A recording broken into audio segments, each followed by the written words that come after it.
आपल्या मुलामुलींसाठी आपण अनुरूप स्थळे शोधताय? आता आपला शोध येथे येऊन संपतो. आता आपली चिंता संपलेली आहे.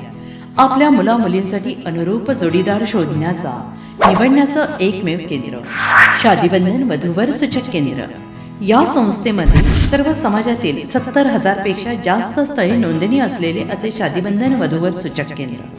संपूर्ण महाराष्ट्रात आणि कर्नाटकात प्रसिद्ध असलेले एकमेव वधूवर सूचक केंद्र म्हणजे शादीबंधन वधूवर सूचक केंद्र, ज्यांच्याकडे आहे सर्व समाजातील सर्व जाती आणि पोटजातीतील 70,000 पेक्षा जास्त स्थळांची नोंदणी.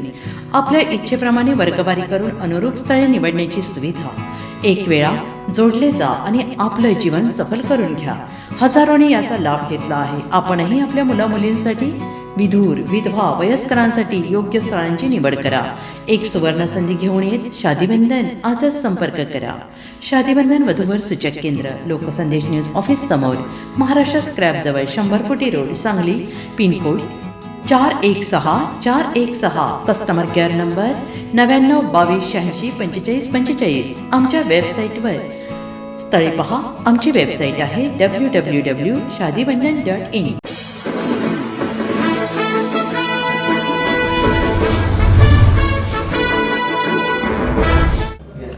नमस्कार, लोकसंदेश न्यूज चॅनलमध्ये आपलं स्वागत आहे. पाहूयात आजची विशेष बातमी. MSEDCLच्या नव्या सोलर धोरणास उद्योग व ग्राहकांचा तीव्र विरोध. सांगली मिरज MIDCत सोलर धोरणांवर चर्चासत्र संपन्न. Sangli Miraj MIDC manufacturers association Miraj यांच्या वतीने सोलर सिस्टीम बसवताना लागू असलेले नियम व बदलते धोरण या विषयावर महत्त्वपूर्ण चर्चासत्राचे आयोजन करण्यात आले. या कार्यक्रमाला उद्योग क्षेत्रातील अनेक मान्यवर व उद्योजक मोठ्या संख्येने उपस्थित होते. चर्चासत्राच्या प्रारंभी महावितरणच्या संचालिका सौ नीताताई केळकर यांचे स्वागत असोसिएशनचे अध्यक्ष माननीय विनोद पाटील यांनी केले. तसेच महाराष्ट्र चेंबर ऑफ कॉमर्स मुंबईचे अध्यक्ष माननीय रवींद्रजी माणगावे यांचे स्वागत माननीय KS भंडारे यांनी केले. महावितरणचे एक्झिक्युटिव्ह इंजिनियर आशिष मेहता यांचे स्वागत माननीय संचालक अतुल पाटील यांनी केले. अलीकडील काळात अनेक उद्योजकांनी लाखो रुपये खर्च करून आपल्या उद्योगांमध्ये सोलर सिस्टीम बसवली आहे. मात्र सरकारच्या बदलत्या नियम व धोरणांमुळे उद्योजकांमध्ये नाराजीचे वातावरण निर्माण झाले आहे, असे मत चेंबरचे उपाध्यक्ष रमाकांत मालू यांनी मांडले. सोलर प्रकल्पामधून अपेक्षित फायदा होत नसून वीज बिलामध्ये मोठी तफावत जाणवत असल्याचे मत चेंबरचे संचालक प्रकाश शाह यांनी व्यक्त केले. MERCच्या MYT टॅरिफ ऑर्डर 2025-2026 मुळे सौर ऊर्जा प्रकल्प असलेल्या कंपन्यांसमोर अनेक अडचणी निर्माण झाल्या आहेत.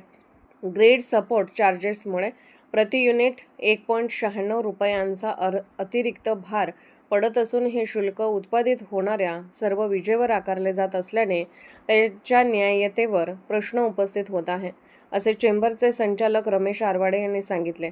तसेच बँकिंग नियमामधील बदलांमुळे सौर ऊर्जेचा वापर मर्यादित झाला असून पीक अवर्समध्ये खर्च कमी करण्याची संधी कमी झाली आहे. तसेच तक्रार संचालक माधव कुलकर्णी यांनी केल्या.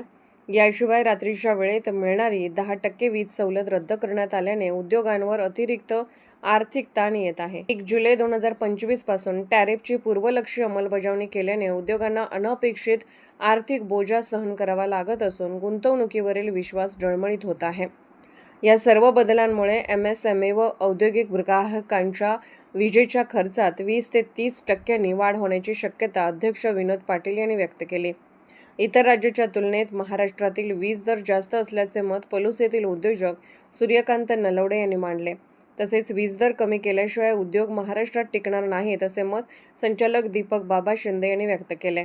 यावेळी सौ नीताताई केळकर यांनी उद्योजकांचे सर्व प्रश्न शासनापर्यंत पोहोचवून लवकरात लवकर तोडगा काढण्याचे आश्वासन दिले.